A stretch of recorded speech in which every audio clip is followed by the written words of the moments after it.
दोस्तों, कहानी की शुरुआत होती है जेनेसिस नाम की एक स्पेस कंपनी को दिखाते हुए, जो अपने 6 एस्ट्रोनॉट को मार्स पर भेजती है ताकि मार्स पर ये लोग इंसानों के लिए कॉलोनी बना सके। इसके बाद ये 6 एस्ट्रोनॉट मार्स के सफर के लिए निकल जाते हैं और इस सफर पर इन्हें करीब 2 महीने बीत जाते हैं, जहां एक दिन सारा नाम की लड़की, जो कि इनकी टीम लीडर है, उसे पता चलता है कि वो प्रेग्नेंट है और वो ये बात अर्थ पर मौजूद अपने सीनियर नथनाएल शेफर्ड को भी बता देती है, जिसे सुनकर सभी लोग परेशान हो जाते हैं। लेकिन उनका मार्स का सफर रुकता नहीं है और ये कुछ वक्त बाद मार्स पर पहुंच जाते हैं। तब तक सारा की डिलीवरी का भी टाइम आ जाता है और वो एक बेटे को जन्म देती है, लेकिन कम ग्रेविटी की वजह से अचानक उसकी तबीयत खराब हो जाती है और फिर सारा की डेथ हो जाती है। इसके बाद शेफर्ड सारा के बच्चे की मेडिकल रिपोर्ट देखता है और सभी सीनियर्स को बताता है कि मार्स की जो ग्रेविटी है वो पृथ्वी से काफी अलग है, जिस वजह से उस बच्चे का दिल और बोन्स काफी अलग है। अगर उस बच्चे को जिंदा रखना है तो उसे मार्स पर ही रहने देना होगा, क्योंकि इस ग्रेविटी में वो जिंदा नहीं रह पाएगा। साथ ही शेफर्ड इस बच्चे के बारे में किसी को भी बताने से मना करता है। इसी तरह वक्त बीतता जाता है और वो बच्चा, जिसका नाम गार्डनर है, वो अब 16 साल का हो जाता है। गार्डनर ने अपनी पूरी जिंदगी में सिर्फ 14 लोगों को ही देखा था। साथ ही वो काफी इंटेलिजेंट भी होता है, लेकिन उसे ना तो अपनी मॉम के बारे में ज्यादा कुछ पता होता है और ना ही डैड के बारे में। वो एस्ट्रोनॉट के साथ मार्स पर एक रिसर्च कैंप में रहता है, जहाँ उसे अपनी माँ के नाम का एक लॉकर दिखाई देता है और गार्डनर जब उस लॉकर को हैक करके खोलता है तो उसमें उसे एक पेन ड्राइव और एक अंगूठी मिलती है। वो उस अंगूठी को पहन लेता है और पेन ड्राइव को जब चेक करता है तो उसमें उसे एक वीडियो मिलती है, जहां वो पहली बार अपनी मॉम को एक आदमी के साथ काफी एंजॉय करते हुए देखता है। उसे लगता है कि शायद यही उसके डैड हैं। इसके बाद वो उनकी वीडियो का स्क्रीनशॉट लेकर उनका एक फोटो निकालता है और उसे अपने पास रख लेता है। आगे हम गार्डनर को अर्थ पर एक लड़की से चैट करते हुए देखते हैं, जिसका नाम तुलसा है। तुलसा गार्डनर से कहती है कि मैं अपनी जिंदगी अपनी मर्जी से जीना चाहती हूँ, साथ ही कई जगहों पर घूमना चाहती हूँ। इस पर गार्डनर उसे जवाब देते हुए कहता है कि काश मैं भी ऐसा कह पाता। ये सुनकर तुलसा उससे पूछती है कि तुम्हें कौन रोकता है। इस पर वो उसे कहता है माई डिसीज ऑस्टियोजेनेसिस इम्परफेक्टा, यानी उसकी बोन्स काफी कमजोर है, जिस वजह से वो घर से बाहर नहीं जा सकता। साथ ही वो तुलसा को बताता है कि वो किसी घर में नहीं बल्कि एक पेंट हाउस में रहता है, जो पार्क एवेन्यू पर है। लेकिन तुलसा को उसकी बात पर यकीन नहीं होता है। इसके बाद हम गार्डनर को मार्स पर काफी तेज स्पीड में एक व्हीकल चलाते हुए देखते हैं, जिस वजह से वो गिर जाता है और उसका ऑक्सीजन पाइप निकल जाता है। ऑक्सीजन ना मिलने की वजह से गार्डनर मरने ही वाला होता है कि तभी यहाँ कैंड्रा आ जाती है, जो गार्डनर को अपने बेटे की तरह समझती थी। वो जल्दी से उसे संभालती है और उसे समझाते हुए कहती है कि ऐसी गलती दोबारा मत करना, क्योंकि मैं तुमसे बहुत प्यार करती हूँ और तुम्हें खोना नहीं चाहती हूँ। ये सुनकर गार्डनर भी थोड़ा इमोशनल हो जाता है और इतने में ही कैंड्रा की नजर डेस्क पर पड़ी फोटो पर पड़ती है, जिसे देखकर वो समझ जाती है कि गार्डनर अपने पास्ट के बारे में जानना चाहता है। इसलिए वो अपने सीनियर शेफर्ड को कॉल कर उससे कहती है कि मुझे अब गार्डनर को अर्थ पर ले जाने की परमिशन चाहिए। लेकिन शेफर्ड मना कर देता है और कैंड्रा से कहता है कि ऐसा मुमकिन नहीं है, इसलिए गार्डनर की सर्जरी करनी पड़ेगी, तभी वो अर्थ पर रह पाएगा। ये सुनकर कैंड्रा उसे किसी तरह मना लेती है और फिर गार्डनर की सर्जरी होती है, जिसके बाद उसकी फिजिकल फिटनेस को भी मेंटेन किया जाता है। और इन सब में करीब 2 महीने बीत जाते हैं। एक रात गार्डनर तुलसा को वीडियो कॉल कर उसे बताता है कि वो जल्दी ही उससे मिलने आ रहा है, जिसके बाद गार्डनर अर्थ के लिए अपना सफर शुरू करता है, जहाँ कैंड्रा भी उसके साथ थी। जैसे ही वो अर्थ पर लैंड करता है, उस पर कई तरह के ट्रीटमेंट किए जाते हैं ताकि पता लगाया जा सके कि वो यहाँ रह भी सकता है या नहीं, और गार्डनर इसमें फेल हो जाता है, यानी वो यहाँ पे रहने लायक नहीं है। इसलिए उसे दोबारा मार्स पर भेजने की तैयारी शुरू हो जाती है। गार्डनर को जब पता चलता है कि ये सब उसे दोबारा मार्स पर भेज रहे हैं, तो वो यहाँ से चुपचाप भाग जाता है और आज वो पहली बार बिना ऑक्सीजन मास्क के खुले आसमान के नीचे घूम रहा था। ये देखकर वो बहुत खुश होता है। इसी दौरान बारिश भी होने लगती है और गार्डनर पहली बार बारिश को एंजॉय करता है। वहीं हम कैंड्रा को गार्डनर की वजह से काफी परेशान देखते हैं। तभी उसे याद आता है कि गार्डनर तुलसा नाम की लड़की से बात करता है, इसलिए वो शेफर्ड को लेकर गार्डनर को ढूंढने के लिए निकल जाती है। वहीं दूसरी तरफ गार्डनर तुलसा से मिलने के लिए उसके कॉलेज में पहुंच जाता है, जहां वो तुलसा को देखकर उसका नाम पुकारता है। पहले तो वो उसे पहचान नहीं पाती है, लेकिन जब गार्डनर उसे अपना नाम बताता है तो वो उसे एक जोरदार थप्पड़ मारती है और उससे कहती है कि तुम 7 महीने से कहाँ गायब थे।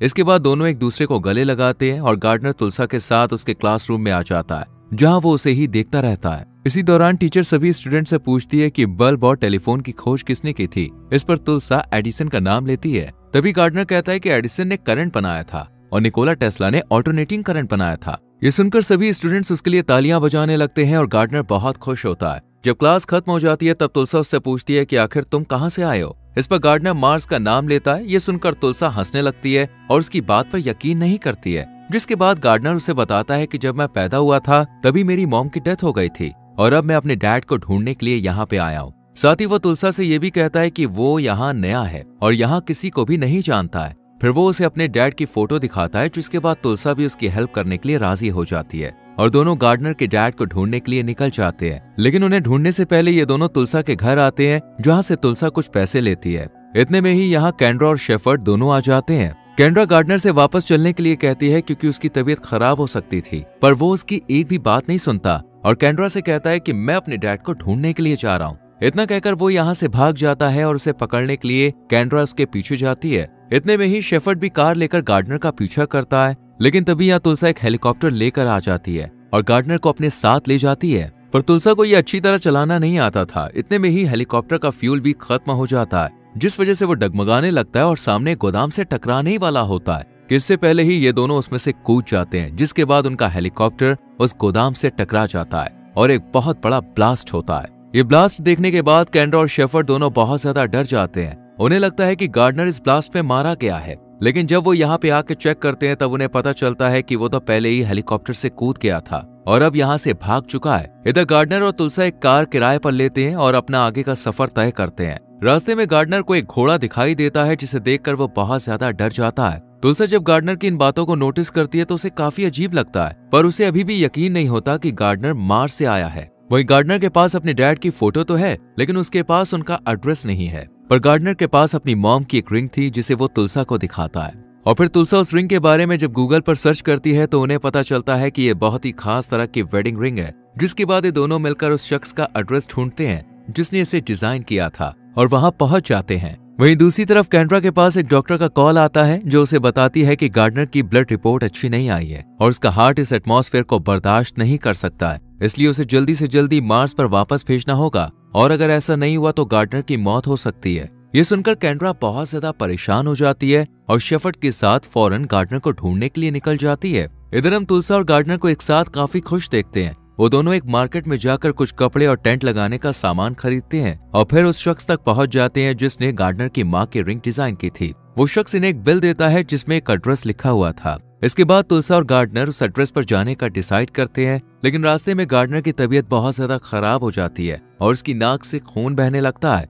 जिस वजह से वो यहीं बेहोश हो जाता है। ये देखकर तुलसा जल्दी से उसे एक हॉस्पिटल में ले जाती है, जहां डॉक्टर गार्डनर का चेकअप करते वक्त हैरान रह जाते हैं क्योंकि उसका दिल आम इंसान के मुकाबले काफी बड़ा था और उसकी बोन्स भी कुछ अलग थी। अब यहाँ तुलसा भी समझ जाती है कि गार्डनर ने उसे जो कुछ भी बताया था वो सब सच था। इतने में ही गार्डनर को होश आ जाता है और वो तुलसा से यहाँ से चलने के लिए कहता है, जिसके बाद ये दोनों यहाँ से चुपचाप भाग जाते हैं और उस एड्रेस पर पहुंच जाते हैं जो इन्हें इस शख्स ने दिया था। इसके बाद गार्डनर को घर के अंदर वही आदमी बैठा हुआ मिलता है जो सारा के साथ फोटो में था। गार्डनर इसे देखकर बहुत खुश होता है क्योंकि उसे लगता है कि यही उसके डैड हैं। वो जल्दी से उन्हें वो फोटो दिखाता है और बताता है कि सारा मेरी मॉम थी और मुझे जन्म देते वक्त उनकी डेथ हो गई। इस पर वो शख्स गार्डनर से कहता है कि सारा की डेथ एक एक्सीडेंटल डेथ थी। ये सुनकर गार्डनर मना करते हुए कहता है कि नहीं, ये सच नहीं है और मैं आपका बेटा हूँ। वो शख्स गुस्से में पुलिस को कॉल करने लगता है। तब तुलसा उसे रोकती है और उससे कहती है कि ये इस प्लेनेट पर किसी को नहीं जानता है, ये सिर्फ तुमसे मिलने के लिए इतनी दूर आया है। इस पर वो शख्स उसे कहता है कि सारा मेरी बहन थी। ये सुनकर तुलसा एकदम शॉक रह जाती है और जब वो पीछे मुड़कर देखती है तो गार्डनर वहां पे नहीं होता है। वो जल्दी से बीच पर जाकर गार्डनर को बताती है कि ये तुम्हारे डैड नहीं बल्कि अंकल हैं। ये सुनकर गार्डनर तुलसा से कहता है कि मैं अपनी मॉम को महसूस कर सकता हूँ क्योंकि ये वही जगह है जहाँ मेरी मॉम वीडियो में थी और अब मैं यहीं मरना चाहता हूँ। इतना कहकर वो समुद्र के अंदर चला जाता है, पर तभी यहाँ शेफर्ड और केंड्रा दोनों आकर उसे बचा लेते हैं। उसकी हालत देखकर शेफर्ड बहुत रोता है। इसके बाद गार्डनर शेफर्ड से पूछता है कि मेरी माँ कैसी थी। इस पर वो उसे कहता है कि वो बहुत ही फेयरलेस और काइंड थी। ये सुनकर गार्डनर समझ जाता है और शेफर्ड से कहता है कि तुम ही मेरे डैड हो ना। इस पर वो उसे हाँ में जवाब देता है। इतने में ही यहाँ एम्बुलेंस भी आ जाती है, जिसके बाद गार्डनर को एम्बुलेंस में बैठाकर एयरपोर्ट की तरफ ले जाया जाता है, जहाँ एक खास प्लेन मौजूद था। फिर वो गार्डनर को उस प्लेन में बैठाकर उसे उड़ाना शुरू करते हैं ताकि वो ग्रेविटी से दूर जा सके, क्योंकि वो जितना ग्रेविटी से दूर जाएगा उतनी जल्दी ठीक हो जाएगा। लेकिन गार्डनर की हालत अभी भी ठीक नहीं होती है। ये देखकर शेफर्ड बहुत परेशान होता है, इसलिए वो पायलट से प्लेन का कंट्रोल अपने हाथ में ले लेता है और अपने प्लेन को फुल स्पीड में ऊपर की तरफ ले जाता है। जब प्लेन ग्रेविटी से बाहर हो जाता है तो सब लोग हवा में तैरने लगते हैं, जिसके बाद गार्डनर की भी तबीयत बिल्कुल ठीक हो जाती है। कुछ टाइम के बाद वो दोबारा अर्थ पर आते हैं और गार्डनर को मार्स पर भेजने की तैयारी करने लगते हैं। हालांकि तुलसा को उसके जाने का बहुत दुख होता है, पर वो गार्डनर को जाने से रोकती नहीं है और फिर गार्डनर मार्स पर पहुंच जाता है, जहां पहुंचने के बाद तुलसा और गार्डनर की पहले की तरह ही बात शुरू हो जाती है और इसी के साथ ये मूवी खत्म हो जाती है। तो दोस्तों, आपको ये मूवी कैसी लगी कमेंट करके जरूर बताएं। वीडियो को लाइक और शेयर करें और चैनल को सब्सक्राइब करके बेल आइकॉन प्रेस करें जिससे आपसे आने वाली वीडियोस मिस ना हो। मिलते हैं आपसे अगली वीडियो में। Till then bye bye, take care.